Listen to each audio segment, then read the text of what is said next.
Hello friends, welcome back to my channel. இன்றைக்கி நம்ம ஒரு ட்ரை கலர் கிரேவி தான் பார்க்க போகிறோம்.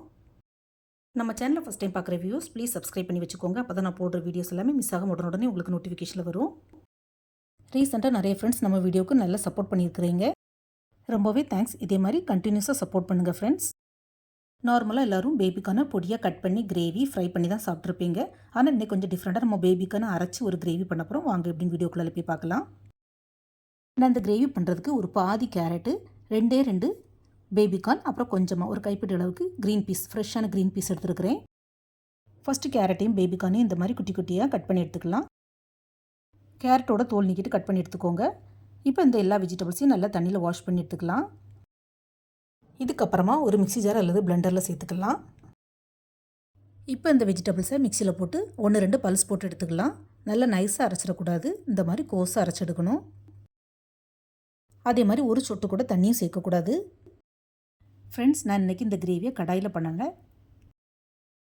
அதுக்கு பதிலாக கொஞ்சம் டிஃப்ரெண்ட்டாக இரும்பு தோசைக்கல்ல தான் பண்ண போகிறேன். கேஸ் ஸ்டவ்வில் தோசைக்கல்லை வச்சு கொஞ்சமாக பட்டர் ஆட் பண்ணிக்கலாம். பட்டர் சேர்த்து பண்ணும்போது இந்த கிரேவி ரொம்பவே நல்லாயிருக்கும். ஸோ ஸ்கிப் பண்ணாமல் பட்டர் ஆட் பண்ணிக்கோங்க. பட்டர் மெல்ட் ஆனதும் அதில் கொஞ்சமாக சீரகம் சேர்த்து பொரிய விட்டுக்கலாம். ஃப்ரெண்ட்ஸ், நான் இந்த பாஜி தோசைக்கல்லில் செய்கிறதுனால தோசைக்கரண்டி தான் யூஸ் பண்ணுறேன். சீரகம் பொரிஞ்சதும் அதில் ஒரே ஒரு பச்சை மிளகாவை காரத்துக்கு சேர்த்துக்கலாம். இது கூடவே ஒரு துண்டு இஞ்சி, 2-3 பல் பூண்டையும் இந்த மாதிரி சதைச்சி சேர்த்து அதையும் லைட்டாக வதக்கி விட்டுக்கலாம். இஞ்சி பூண்டோட பச்சை வாசனை போனதும் கொஞ்சம் பொடியாக கட் பண்ண வெங்காயத்தை சேர்த்துக்கலாம். வெங்காயத்தையும் சேர்த்து நல்லா வதக்கி விடணும். அது கூடவே கொஞ்சம் பொடியாக கட் பண்ண கேப்சிகம், குடமிளகாவை சேர்த்துக்கலாம். அதையும் சேர்த்து நல்லா வதக்கி விடணும். இது கூடவே கொஞ்சம் பொடியாக கட் பண்ண தக்காளியை சேர்த்துக்கலாம். தக்காளியும் சேர்த்து நல்லா வதக்கி விடணும். ஃப்ரெண்ட்ஸ், வெஜிடபிள்ஸ் எல்லாம் எவ்வளோ பொடியாக கட் பண்ண முடியுமோ அந்த அளவுக்கு பொடியாக கட் பண்ணி சேர்த்துக்கோங்க. அப்படி இல்லைன்னா சாப்பரில் போட்டு கூட நீங்கள் சாப் பண்ணி கூட சேர்த்துக்கலாம். ஏன்னா கேரட், பேபிகார்ன், க்ரீன் பீஸ் எல்லாம் நம்ம முழுசாக போடாமல் கோஸாக பொடிச்சு போட்டிருக்கிறோம். ஸோ அதுக்கு ஈக்குவலண்டாட்டு இந்த வெங்காயம், தக்காளி, குடமிளகாய் இருக்கணும். வெங்காயம், தக்காளி, குடமிளகாய் எல்லாம் நல்லா மசிச்சு விட்டதுக்கப்புறமா நம்ம மிக்ஸி ஜாரில் கோஸாக பொடிச்சு வச்சுருக்குறோம்ல, அந்த பாஜி இது கூட சேர்த்துக்கலாம். வெஜிடபிள்ஸையும் சேர்த்து நல்லா வதக்கி விடணும். அதோட பச்சை வாசனை எல்லாம் போகணும்.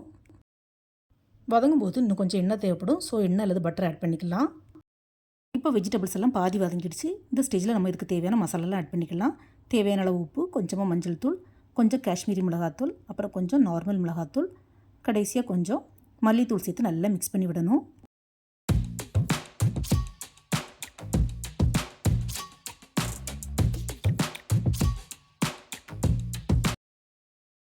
வெஜிடபிள்ஸ்லாம் நல்லா வதங்கி இந்த மாதிரி ஒன்றா திரண்டு வரும். இந்த ஸ்டேஜில் ஒரு 2 to 3 ஸ்பூன் திக்கான பால் ஆட் பண்ணிக்கலாம்.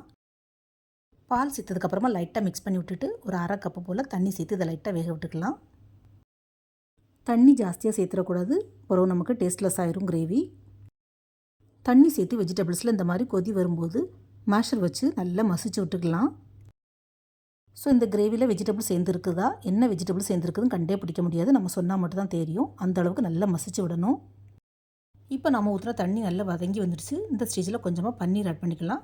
நான் கொஞ்சம் பன்னீரை இந்த மாதிரி துருவி வச்சுருக்கிறேன். இதை ஆட் பண்ணி நல்லா மிக்ஸ் பண்ணி விட்டுக்கலாம். உங்களுக்கு பன்னீர் நல்லா பிடிக்குன்னா கொஞ்சம் கூட பன்னீர் சேர்த்துக்கலாம். எல்லாம் நம்ம இஷ்டம்தான். அதே மாதிரி காரம், உப்பு எல்லாமே உங்கள் குவான்டிட்டிக்கு தகுந்த மாதிரி டேஸ்ட்டுக்கு ஏற்ற மாதிரி குறைவோ கூடுதலாவோ ஆட் பண்ணிக்கோங்க. பன்னீர் சேர்த்து மிக்ஸ் பண்ணும்போது கிரேவி கொஞ்சம் கொலன்னு தண்ணி விடும். அதுக்கப்புறமா நல்லா சுண்டி இந்த மாதிரி எண்ணெய் பிரிஞ்சு வரும். இந்த ஸ்டேஜில் கொஞ்சமாக கரம் மசாலா ஆட் பண்ணிக்கலாம். நான் கிச்சன் கிங் மசாலா தான் ஆட் பண்ணுறேன். இது ஃப்ளேவர் நல்லாயிருக்கும். நீங்கள் இதுக்கு பதிலாக நார்மல் கரம் மசாலா, இறைச்சி மசாலா எதுனாலும் சேர்த்துக்கலாம். மசாலா சேர்த்து லைட்டாக மிக்ஸ் பண்ணி விட்டுக்கலாம். பன்னீரும் மசாலாவும் சேர்த்து மிக்ஸ் பண்ணும்போது நல்ல ஒரு அரோமா வரும். இப்போவே சாப்பிடலாம் போல் இருக்கும். ஆனால் ப்ராசஸ் இன்னும் முடியலை. இன்னும் ஒரு சில பொருட்களை ஆட் பண்ண வேண்டியிருக்குது. இப்போ இந்த பாஜி கூட கொஞ்சம் சீஸ் ஆட் பண்ணணும். நான் மோஸ்ட்லாஸ் சீஸை இந்த மாதிரி துருவி வச்சுருக்கிறேன். அதையும் ஆட் பண்ணி நல்லா மிக்ஸ் பண்ணி விட்டுக்கலாம். சீஸ் ஆட் பண்ணதுமே நமக்கு இன்னும் கொஞ்சம் ஸ்டிக்கியாக தெரியும். அதுக்குன்னு எண்ணெய் எதுவும் ஆட் பண்ண வேண்டாம். இதுலேயே நிறைய எண்ணெய் பிரிஞ்சு வரும். சீஸ் சேர்த்து நல்லா மிக்ஸ் பண்ணி விட்டுட்டு கேஸ் ஆஃப் பண்ணிட வேண்டியதான். ஆனால் சீஸ் சேர்த்ததுமே நமக்கு கொஞ்சம் குவான்டிட்டி கம்மியாக தெரியும்.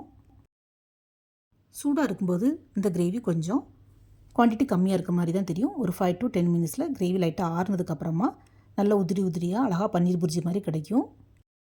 இந்த வெஜிடபிள் பன்னீர் சீஸ் கிரேவி சப்பாத்தி, பூரி, நான், பரோட்டா எல்லாத்துக்கும் பெஸ்ட்டு காம்பினேஷனாக இருக்கும். இப்போ இந்த கிரேவியை அப்படியே ஒரு சர்விங் பவுலில் ட்ரான்ஸ்ஃபர் பண்ணிவிட்டு கடைசியாக கொஞ்சம் மல்லித்தலை அந்த மாதிரி பொடியாக கட் பண்ணி சேர்த்துக்கலாம். இந்த ட்ரை கலர் கிரேவியில் பன்னீர் சீஸ் சேர்ந்துருக்கிறதுனால ரொம்பவே ரிச்சாக ஹெல்த்தியாக இருக்கும். ஃப்ரெண்ட்ஸ், எப்பவும் போல் ஒரே மாதிரி இல்லாமல் கொஞ்சம் டிஃப்ரெண்ட்டாக பண்ணி கொடுத்தா யாருக்கு தான் பிடிக்காது, எல்லாருக்கும் கண்டிப்பாக பிடிக்கும். ஸோ இந்த வீடியோவை பார்த்ததோட விடாமல் நீங்களும் கண்டிப்பாக ட்ரை பண்ணி பாருங்கள். உங்களுக்கு எப்படி வந்ததுன்னு உங்களுடைய ஃபீட்பேக்கை மறக்காமல் ஷேர் பண்ணுங்கள். இந்த வீடியோ பிடிச்சிருந்தா மறக்காமல் SRV கலக்கல்ஸை லைக், ஷேர் அண்ட் சப்ஸ்கிரைப் பண்ணுங்கள். தேங்க்ஸ் ஃபார் வாட்சிங். See you soon in the next video. Bye bye.